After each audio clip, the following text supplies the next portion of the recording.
Emmy, if you could start just talking about what's closest to you and what's most alien about Fiona. There's a lot alien because I grew up in New York City. She's a girl from Chicago. I am an only child. I had a single mom, and this is obviously a girl who takes care of her 6 younger siblings, so there's a lot alien. But I think there are some common themes. I definitely experienced some kind of loneliness and abandonment as a kid, growing up with only one parent. I think that's something that I just intensify for this character. Now I feel like I'm in therapy. And and I think that her loyalty to her family and her spirit and her drive to kind of conquer evil in the South Side of Chicago, I definitely relate to that. And do you use those experiences, or is it just something, okay, you have that, but really you're just playing someone who's entirely different? No, I think you have to use what's real to you and then somehow manipulate your brain into reformulating that circumstance and making it applicable to what you're playing, I think. Yeah. That's a really good way to actually put it, I think. You kind of take the situation you've been in and then twist it in your head until it becomes something that takes on a different shape, and then it becomes real for that moment. Yeah.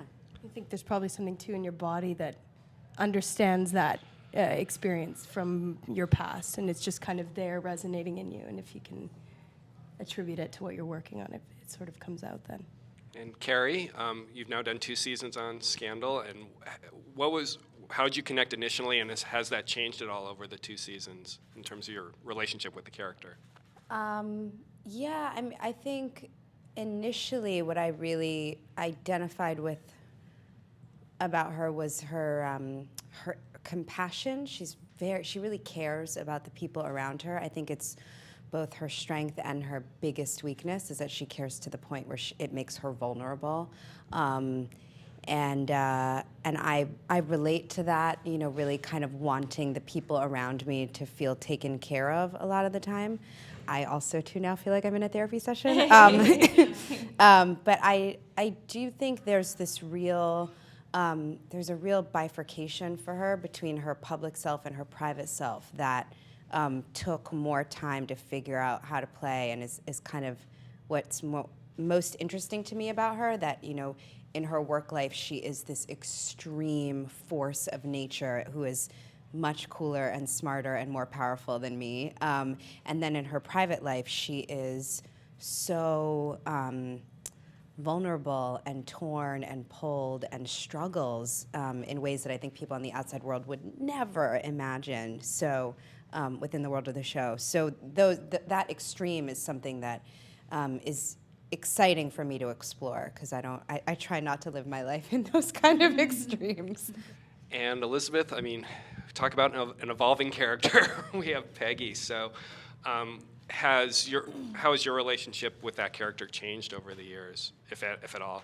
Yeah, it's interesting because, talking about her in season 1 is totally different than talking about her now, And I think that, if anything, we've merged more over the years as she's grown up and become a little bit less of an idiot and, just matured. She was 20 in season 1, and she's like, 26 or 7, something now. And so as she's grown up, she's become more of a modern woman, and so become more like me. And, she's gotten stronger and all of those kinds of things. But I think I relate to her sense of kind of wanting to do the right thing, wanting to be a good person, but at the same time that how that kind of is tough to do in the workplace or in a man's world, or those kinds of dealing with those issues that I think we as women always deal with. The fact that you're a great example on Scandal of a woman who has to be a badass and has to be a bit mean sometimes, and has to do things that are really hard. And as a woman, that's a much tougher thing to do than a man.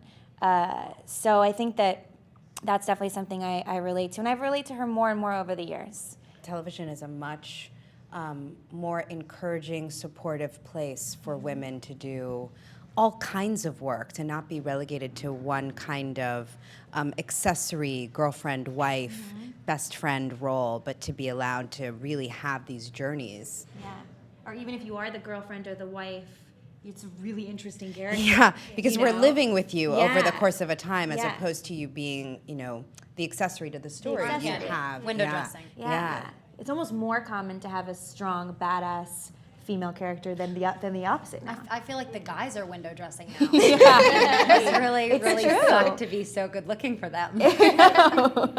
It's absolutely true. And we are all badasses, but I feel like the most fun thing to do is to play the duality of the feelings. To play that person who appears to have it all together, who appears to have that strength, who, can go toe to toe with the guys, who can protect their family, who can fight for their country, who can, fight women's liberation. And I don't know what clones you're doing over there. That's really intense. And All I of feel the like I need to above. watch that. All of the above. But with the quality of the inherent fragility of being a woman and the wanting to be maternal and all those instincts. So playing the duality of that with these characters is really, for me, the best part of it. Any duality is fun to play. Being very female too, not,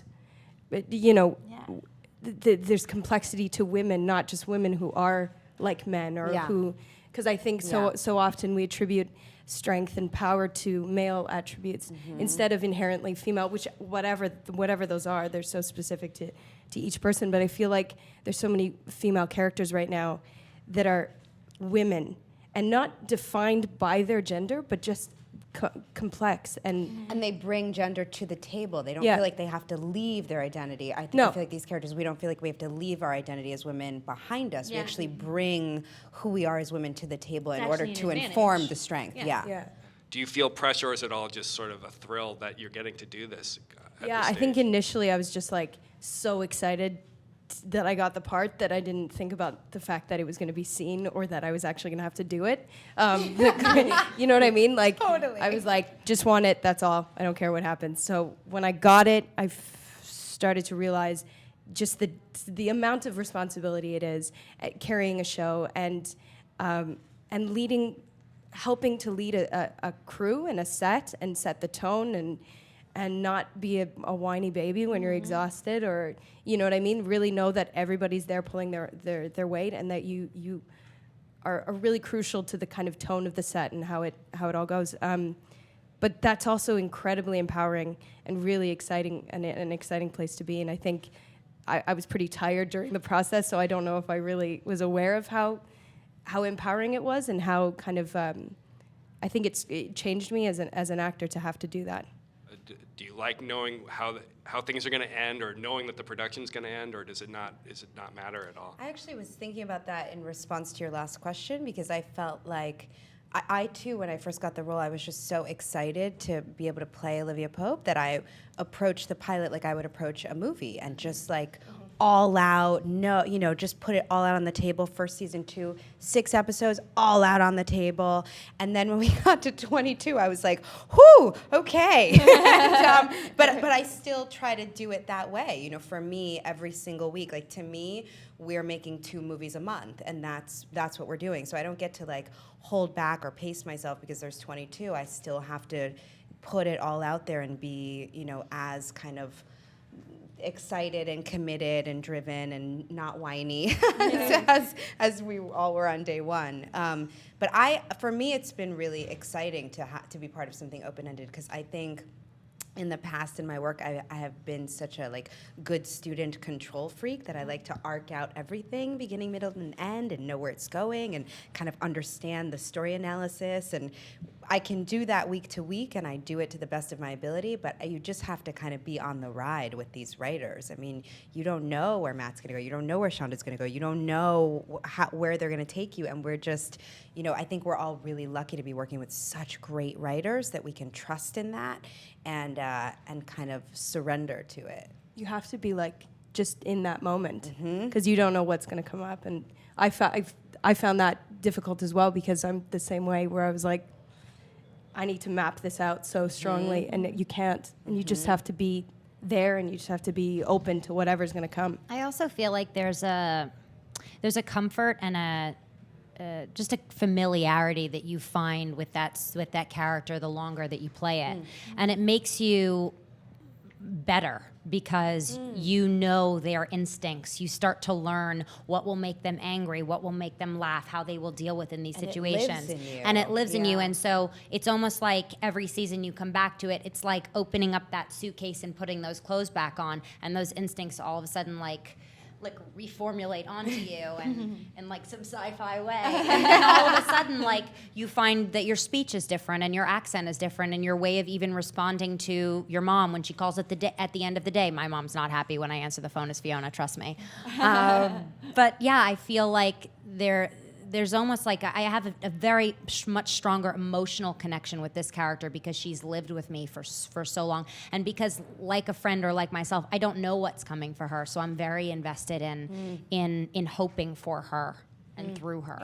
I agree with what you said about when you play a character for so long, like Peggy, like after 6 years, I know what she's gonna do, you know, and I know how she reacts, and I know it's almost like, in a weird way, it's a real person that exists like outside of yourself, and so it becomes this very fluid thing where it is like just kind of that sci-fi, like kind of putting this person on, and you just know who they are and you know what they do, and even if they change, you know how they've changed and how they might react now, and it's a very natural thing. Whereas it's like a film or a miniseries, it's a little bit more thought out. It's a little bit. It's less. I don't know. Maybe organic. It's maybe I a feel little like less. you're learning it every day on a film. You're Yeah. learning the calibration of the character on the film because Yeah. you haven't lived with them for 3 years. And there's something great about that. And Yeah. there's something great about knowing where you're going to end up. Like that's kind of nice, you know, knowing what's going to happen. And I have to get there. And this is that scene that's going to communicate that. And so that's going to help. And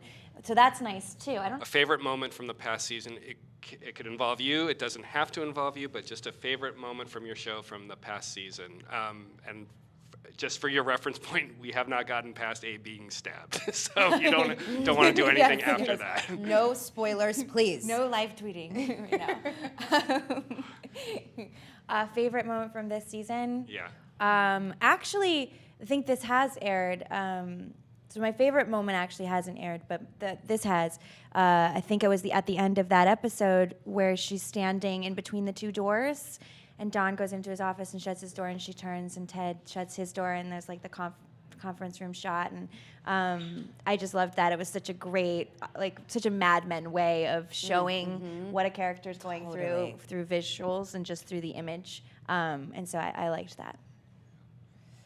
I think my favorite moment was something that's not viewable, sadly, but it was when after the end of the table read for the 752 episode, when we got to the end of the episode, everyone was so just empty emotionally. Like, that was such a devastating, beautiful episode, and so there was this mix of like horror and awe and gratitude, and we literally just all sat there without saying like, let's all take a moment and sit. Like, we just sat there, kind of shocked that we get to be a part of this amazingly written show. That moment will live with me because it was so like the crew, the community, you know. I think for me, there's loads, but when we got to shoot the very first scene of episode 1, season 1, and it still like chokes me up, but it was like this scene that I dreamt about for months, you know, auditioning for the part and just wanting it so badly and imagining it and dreaming about it and picturing it. And then finally to be standing there on the set in the clothes as that character and just be like, you know, with the most amazing crew around me and just doing it. It was that was insanely amazing. Yeah. Well, we said goodbye to one of our cast members this year. And the last scene of the whole season is my character saying goodbye on the phone. And I just remember how emotional I was because I felt like I'd grown up with him and I'll really miss him. Aww.